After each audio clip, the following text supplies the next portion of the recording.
19h, merci de nous rejoindre sur Al24 News. Madame, monsieur, bonsoir. Voici les titres de l'actualité. Le roi Abdallah II de Jordanie achève sa visite d'État en Algérie, une visite au cours de laquelle plusieurs accords ont été signés entre les deux pays. Les pays de l'OPEP+ décident de continuer à baisser la production pétrolière totale de l'Alliance de 2 millions de barils jour durant ce mois de décembre et en janvier prochain. Libye, report de la rencontre entre le président de la Chambre des représentants Aguila Salah et celui du Conseil d'État Khaled El-Mashri pour des raisons logistiques. Et puis ouverture du sommet de la CEDEAO à Abuja au Nigeria, les chefs d'État et de gouvernement se réunissent pour discuter notamment de la lutte contre le terrorisme.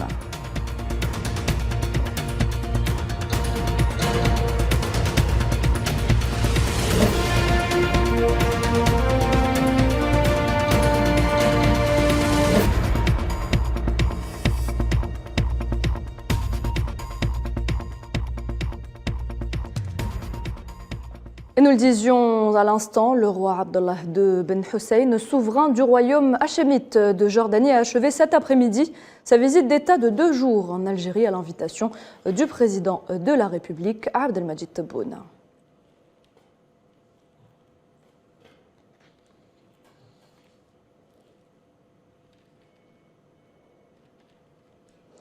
Cette visite a été l'occasion pour l'Algérie et la Jordanie de renforcer leur coopération bilatérale par la signature de plusieurs accords dans plusieurs domaines. Les deux pays réitèrent leur soutien à la cause palestinienne dans un communiqué commun sanctionnant la visite d'État du roi Abdallah II à Alger. Souad Ben Batouche.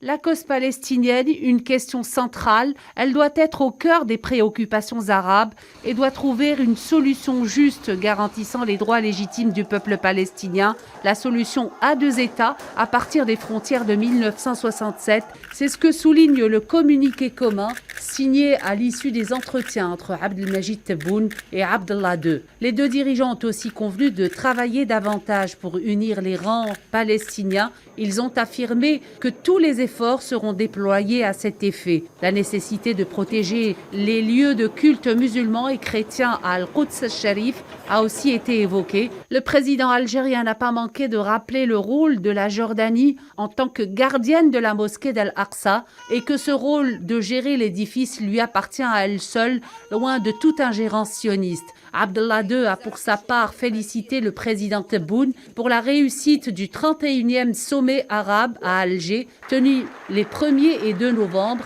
Il a aussi mis en avant ses importantes recommandations, notamment celle d'inciter les pays arabes à l'union et à faire face en commun aux bouleversements que connaît le monde avec son impact direct sur les économies arabes. Enfin, Alger et Amman ont aussi convenu de booster leur coopération bilatérale. 5 accords et un mémorandum ont été signés entre les deux pays. Ils concernent les domaines politiques, diplomatiques, de l'information, de l'enseignement et la formation maritime. Et l'actualité de ce dimanche marquée également par de nouvelles frappes aériennes menées par l'armée de l'occupation sioniste sur la Palestine occupée. Des raids ont visé cette nuit 2 localités de la bande de Gaza, Nariman Zekar. Plusieurs explosions ont retenti cette nuit à Gaza. Des avions de combat sionistes ont lancé des missiles sur différents sites dans le centre de la ville, enclenchant des incendies et la destruction de nombre d'habitations.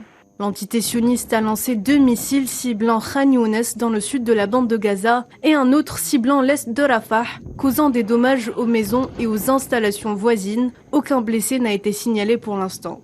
Cette année, les crimes commis gratuitement par l'entité sioniste ont coûté la vie à 140 Palestiniens. L'escalade meurtrière qui a lieu actuellement contre le peuple palestinien dans plusieurs régions des territoires occupés nous rappelle chaque jour que le peuple palestinien fait l'objet d'un projet de génocide organisé par une entité qui ne respecte en aucun cas la légalité internationale.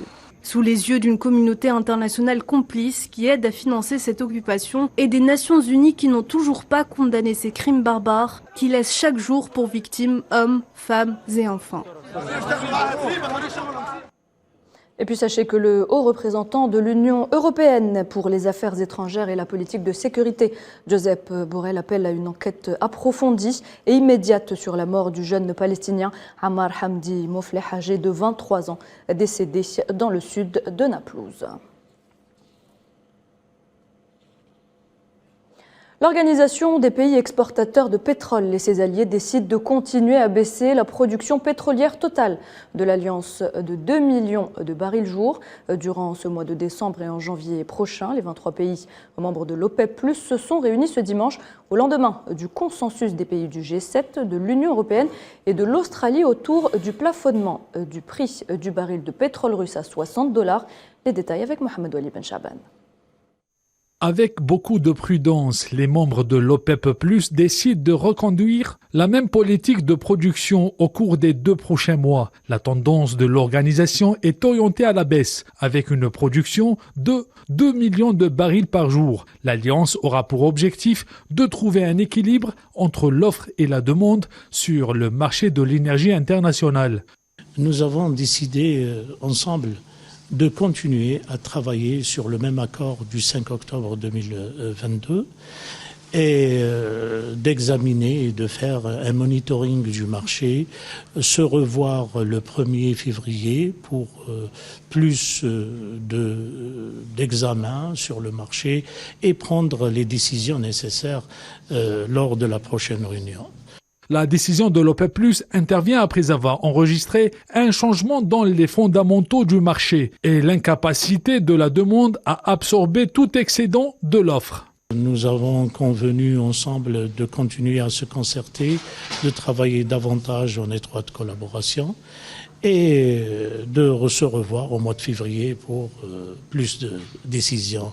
Il semblerait que l'OPEP+ ait pris une décision très ferme. L'organisation ne souhaite pas trop s'aventurer pour ne pas affaiblir le marché énergétique mondial déjà fragilisé par de nombreux conflits. Les participants à la 46e conférence de la coordination européenne pour le soutien et la solidarité avec le peuple sahraoui ont dénoncé à Berlin les exactions du Maroc et appellent l'Organisation des Nations Unies et le Conseil de sécurité à assumer leurs responsabilités. Les participants à l'ECOCO ont aussi réaffirmé leur soutien au droit à l'autodétermination pour l'indépendance du Sahara occidental. Nailaït Hamouda. Cette conférence a réuni pas moins de 220 participants. Ces derniers se sont dit conscients de la particularité du contexte actuel caractérisé par la guerre silencieuse au Sahara occidental, les tensions régionales, la crise énergétique, le revirement de position du gouvernement espagnol et les procédures en cours devant la Cour de justice de l'Union européenne. Dans la déclaration finale, les participants ont appelé l'Organisation des Nations Unies et le Conseil de sécurité à assumer leurs responsabilités par l'intermédiaire de la MINURSO. Objectif, mener le référendum au Sahara occidental, comme le prévoient les accords de 1991 et 1997. L'UCOCO a appelé depuis Berlin l'Union européenne dans son ensemble ainsi que les pays membres à soutenir sans ambiguïté la solution démocratique menant la décolonisation du Sahara occidental, dernière colonie en Afrique. L'UCOCO a également appelé la mission onusienne à garantir le respect des droits de l'homme dans les territoires occupés du Sahara occidental. Pour rappel, l'UCOCO est un réseau international qui comprend des personnalités et des organisations de différents États de par le monde. Il tend à exprimer la solidarité avec le peuple sahraoui et à lui apporter le soutien nécessaire en vue de lui permettre d'exercer son droit à l'autodétermination et à l'indépendance. Rien ne semble apaiser les tensions sociales au Maroc entre cherté de la vie et normalisation des relations avec l'entité sioniste. Les Marocains crient leur colère. Ils étaient des centaines à manifester ce dimanche à Rabat, venus de différentes villes du royaume et appartenant à plusieurs organisations politiques, syndicales et de défense des droits de l'homme. Les manifestants ont investi les rues de la capitale portant des drapeaux marocains et palestiniens. Les produits algériens investissent de plus en plus le marché mauritanien. Le groupe algérien Iris, spécialisé notamment dans la fabrication d'électroménagers et de téléphones mobiles, a ouvert un point de vente à Nouakchott. Le groupe envisage d'implanter ses showrooms dans les grandes villes du pays pour atteindre un maximum de consommateurs mauritaniens. Avec ses 4 millions d'habitants, la Mauritanie est un marché intéressant pour l'Algérie voisine, un marché pour la diversification et l'augmentation du volume de ses exportations hors hydrocarbures.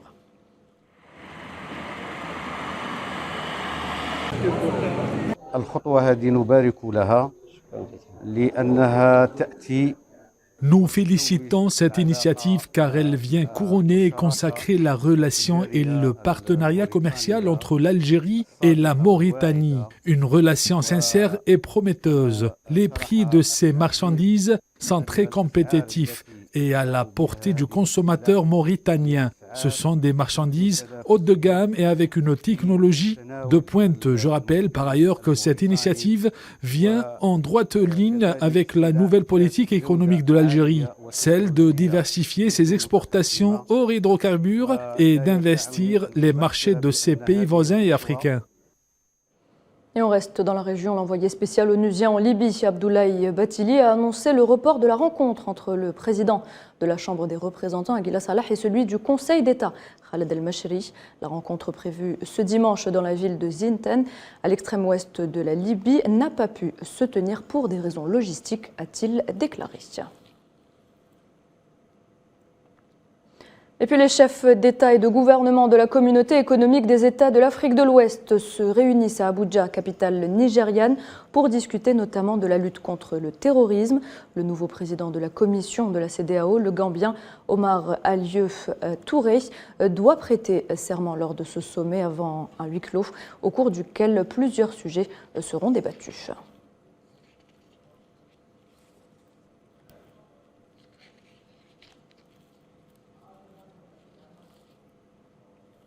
Et puis direction le Qatar pour parler de l'événement sportif de cette fin d'année, le Mondial 2022, avec le programme des huitièmes de finale qui s'affiche sur vos écrans dans quelques instants. Et la France qui a arraché sa qualification face à la Pologne 3-1.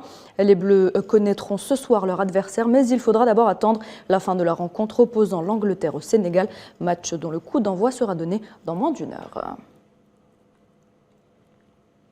Et puis retour à Alger pour parler cinéma. Le Festival international du cinéma dédié aux films engagés se poursuit dans la capitale algérienne. L'édition de cette année consacre un espace conséquent au soutien des causes justes à travers le monde. Les détails, Sofiane Baroudi. Le Festival international de cinéma d'Alger revient après 2 ans d'absence. Cet événement est non seulement un espace dédié au 7e art engagé, mais se veut aussi être un lieu de réflexion et d'échange démocratique autour de différentes thématiques liées aux problématiques auxquelles se trouve confronté le monde contemporain. J'avais invité M. Oliver Stone qui a donné à ce festival une dimension importante parce que c'est un homme très engagé, c'est un homme dont le cinéma est engagé. Et ensuite, nous avons petit à petit ouvert cette notion d'engagement à des causes humaines. Par exemple, cette année, nous avons les minorités indiennes et inuites du Canada qui ont été vraiment victimes quelquefois c'était presque du génocide, quoi. C'était des traitements sauvages. Le festival a cette année choisi des angles thématiques de grand intérêt. À ce propos, la création cinématographique féminine et l'action égalitaire seront à l'honneur, ainsi que l'action mémorielle, qui revêt une grande importance pour le public algérien, très intéressé par l'histoire, principalement celle de la glorieuse guerre de libération nationale et de ses multiples projections de par le monde. Je suis ici avec un diptyque de 2 films qui sont créés à la base des archives, filmés par un homme qui s'appelait Stevan Labodovic, qui était le caméraman personnel du président yougoslave Tito. Un film raconte la naissance du projet du tiers-monde et l'autre film raconte la guerre d'Algérie, encore une fois filmé par lui pendant 3 ans au sein du Front de Libération Nationale. Pour moi, la projection à Alger de ces 2 films est la projection la plus importante que je vais faire. Donc pour moi, en fait, c'était essentiel de venir ici et de montrer ces 2 films ici. La culture est donc un puissant vecteur politique et un champ capital pour rendre visibles les efforts déployés par l'Algérie dans le soutien des causes justes, à l'instar de celle de la libération des peuples de Palestine et du Sahara occidental, résistant toujours au joug colonial.